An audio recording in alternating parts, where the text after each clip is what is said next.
అందరికీ నమస్కారం అండి. బెట్టింగ్ యాప్స్ గురించి సోషల్ మీడియాలో జరుగుతూ ఉంది.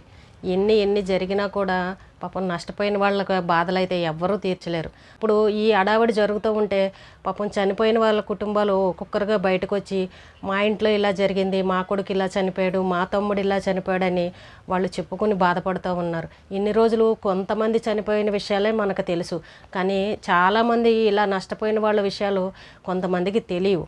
ఈరోజు బయట ఈ సోషల్ మీడియాలో జరుగుతుందంతా చూసి కంప్లైంట్ ఇవ్వండి అని చెప్తుంటే ఒక్కొక్కరుగా బయటకు వస్తున్నారు. కానీ డబ్బు పోయినా కూడా ప్రాణాలైతే ఎవరు తీసుకురాలేరు కదా.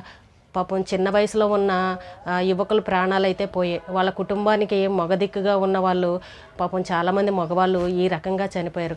మరి ఈ రోజున కేసులు పెట్టామని అన్నారు కదా, అందరూ పరారైపోయారు. ఎవరైనా ఒక్కరైనా పోలీస్ స్టేషన్కి వచ్చి మాట్లాడిన వాళ్ళు ఉన్నారా చెప్పండి? కేసులు పెట్టామంటున్నారు, కానీ అందరూ ఫోన్ స్విచ్ ఆఫ్ చేసుకుని ఎక్కడికో వెళ్ళిపోయారు. ఒక కుటుంబంలో పాపం ఒక ఆయన చెప్తా ఉన్నారు, వాళ్ళ కూతురు పెళ్ళి ఒక వారం రోజుల్లో పెట్టుకున్నారంట. అయితే ఆయనకి 2 కొడుకులు. చిన్న కొడుకు పెళ్ళయింది, భార్య కానిస్టేబుల్ కింద కోచింగ్ తీసుకుంటూ ఉందంట. అయితే భార్య బంగారం కూడా ఇంట్లోనే పెట్టేసి ఆమె వేరే ఊర్లో కోచింగ్ తీసుకుంటూ ఉందంట. ఈ అబ్బాయి ఏం చేశాడు, చెల్లెలు పెళ్ళి ఉంది కదా, ఒక వారం కిందట ఒక లింక్ ఏదో ఫేక్ది వచ్చిందంట.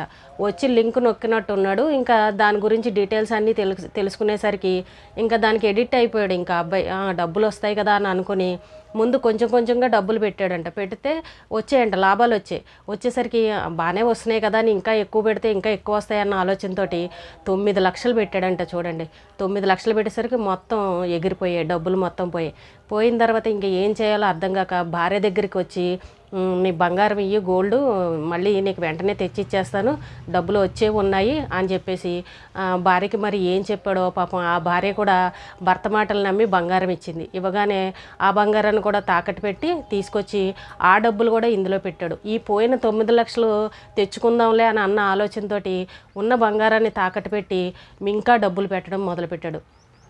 చివరికి 17 లక్షలు ఏమో మొత్తం పెట్టాడంట. మొత్తం అన్నీ పోయాయి. ఏం చేస్తాడు చెప్పండి? ఎవ్వరికీ చెప్పుకోలేని పరిస్థితి. ఇటు భార్యకి చెప్పగలడా, ఇటు అమ్మా నాన్నకి చెప్పగలడా?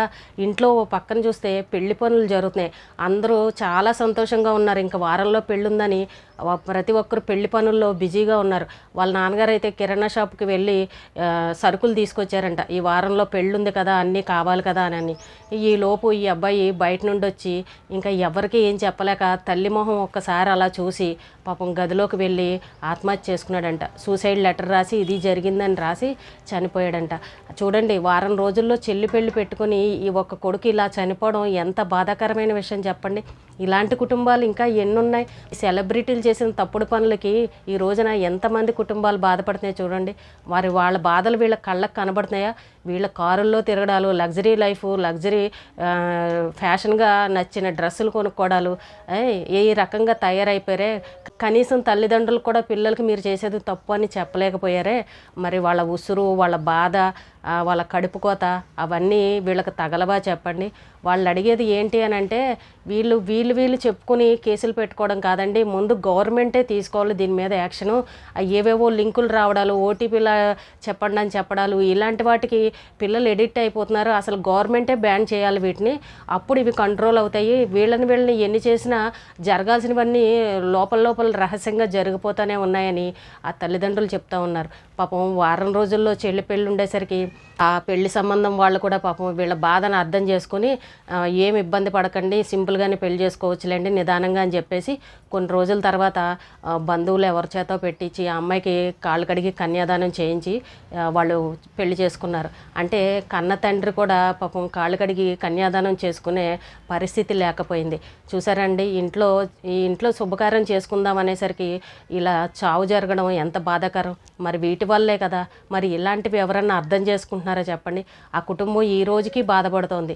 ఇంకొక ఆయన ఎవరో చెప్తా ఉన్నారు, మా తమ్ముడు ఇలాగే ఇల్లు అమ్మేసి మరీ ఇల్లు అమ్మిన డబ్బులు తీసుకువెళ్ళి బెట్టింగ్ యాప్స్లో పెట్టేశాడు, మాకు ఎవరికీ తెలియలేదు, డబ్బులు పోతే పోయాయి, కనీసం మాకు చెప్పుండుంటే మేము ప్రాణాలైనా నిలబెట్టుకునేవాళ్ళం, ఎవరికి చెప్పకుండా సూసైడ్ చేసుకున్నాడు అని ఇంకో కుటుంబం ఎవరో చెప్తా ఉన్నారు. ఇలాగ ఎన్ని కుటుంబాలు ప్రాణాలు పోయి చెప్పండి. ఇంటికి అండగా నిలబడాల్సిన మగపిల్లలు ఈ రకంగా చనిపోతుంటే ఎంత బాధ చెప్పండి. మరి వీళ్ళకి ఎవరికైనా బుద్ధి జ్ఞానం అనేది ఉందా? అంటే వాళ్ళ డబ్బుల కోసం వాళ్ళు చూసుకుంటారు కానీ ఎదటి వాళ్ళ బాధ, ఎదటి వాళ్ళ కన్నీళ్ళు వాళ్ళకి అవసరం లేదనమాట. అందరూ ఏమంటున్నారు తెలుసా, 4 రోజులు ఇవి చెప్పుకుంటూ ఉంటారు, జరిగేవి జరుగుతూనే ఉంటాయి, మళ్ళీ అంతా సైలెంట్ అయిపోతుందని కామెంట్లు కూడా చేస్తూ ఉన్నారు. కానీ గవర్నమెంట్ కూడా యాక్షన్ తీసుకోవాలి దీని మీద. కేవలం ఇలా ప్రమోషన్ చేసిన వాళ్ళనే కాకుండా అసలు మొత్తానికే దీన్ని బ్యాన్ చేస్తే కనుక అప్పుడు జనాలు కంట్రోల్ అవుతారు. లేదంటే ఎక్కడో ఒక చోట ఇలాంటివి జరుగుతూనే ఉంటాయి. ఏముంది 4 రోజులు కేసులు పెడతారు, లోపలికి వెళ్తాం వస్తాంలే అన్న ధీమా అయిపోయింది ప్రతి ఒక్కరికి. కానీ అక్కడ కుటుంబాలు పోతున్నాయి, ప్రాణాలు పోతున్నాయి అని అంటే వాళ్ళ గురించి ఎవరూ పట్టించుకోవట్లేదు. వీళ్ళదేం పోయింది, వీళ్ళకి రావాల్సిన డబ్బులన్నీ వచ్చేసినాయి. సెలబ్రిటీలు కూడా వీటి మీద పడి చేస్తూనే ఉన్నారు, కోట్లు సంపాదించుకుంటున్నారు. ఎదటి వాళ్ళ ప్రాణాల గురించి ఆలోచించట్లే. కొంచెం చనిపోయిన వాళ్ళ కుటుంబాలు ఒకటే మాట అంటున్నాయి, వీళ్ళు అనుకోవడం కాదండి, గవర్నమెంట్ యాక్షన్ తీసుకోవాలి, అప్పుడు కానీ ఇవి కంట్రోల్ అవ్వు. ఇలా మాలాగా ఎంతోమంది నష్టపోయిన వాళ్ళు ఉన్నారు, కొంతమందే బయటకు వస్తున్నారు, ఇంకా బయటకు రాని వాళ్ళు చాలామంది ఉన్నారని పాపం చాలా కుటుంబాలు చెప్తూ ఉన్నారు. ముందు మెయిన్ గవర్నమెంట్ యాక్షన్ తీసుకోవాలి, ఇలాంటి వాళ్ళ మీద సీరియస్గా తీసుకోవాలి. ఈరోజు చిన్న విషయమే కదా అని దీన్ని వదిలేశారు అని అంటే రేపు మళ్ళీ ఎవరో ఒకరు పుట్టుకొచ్చి ఇలా ప్రమోషన్లు చేయడాలు వాళ్ళ స్వార్థం కోసం చూసుకుంటున్నారు కానీ ఎదటి వాళ్ళ గురించి మాత్రం ఆలోచించట్లే. కాబట్టి ఈ సజ్జనార్ గారు మొదలుపెట్టిన ఈ కార్యం ఏదైతే ఉందో దాన్ని కంటిన్యూ చేసి మొత్తం ఇది కంట్రోల్ అయ్యేదాకా కూడా యాక్షన్ తీసుకోవాలి కానీ మధ్యలో ఎక్కడా కూడా సగంలో ఆపేయకూడదు. ఎందుకంటే ఒక్కొక్కరు చెప్తూ ఉంటే చాలా బాధ అనిపిస్తుంది. ఆయనకు కూడా చాలా మంది ఈ రకంగా కంప్లైంట్ ఇచ్చిన వాళ్ళు ఉన్నారు. కానీ జనాల ఆలోచన ఎలా ఉందంటే ఇది ఎంతవరకు వెళ్తుంది, దీన్ని అసలు కంట్రోల్ చేయగలరా లేరా, ఇంక ఇలా 4 రోజులు నడుస్తుంది, మళ్ళీ ఎక్కడవక్కడ అందరూ మర్చిపోతారు అన్న భావన ఈ జనాల్లోకి వచ్చేసింది. కాబట్టి దీన్ని సీరియస్గానే తీసుకోవాలి, ఎక్కడ ఆపకూడదు. ఎవరు తప్పు చేశారో వాళ్ళందరి మీద యాక్షన్ తీసుకోవాలి. ఈ కేసులు పెట్టినవి 4 రోజులు మాట్లాడుకుని వదిలేయడం అలాంటివి కాదు. కాబట్టి గవర్నమెంట్ కూడా యాక్షన్ తీసుకుంటే బాగుంటుందని ప్రతి ఒక్కరూ కోరుకుంటున్నారు. రోజుకి ఇదేనండి. రేపు మళ్ళీ ఒక మంచి విషయంతో మళ్ళీ కలుద్దాం.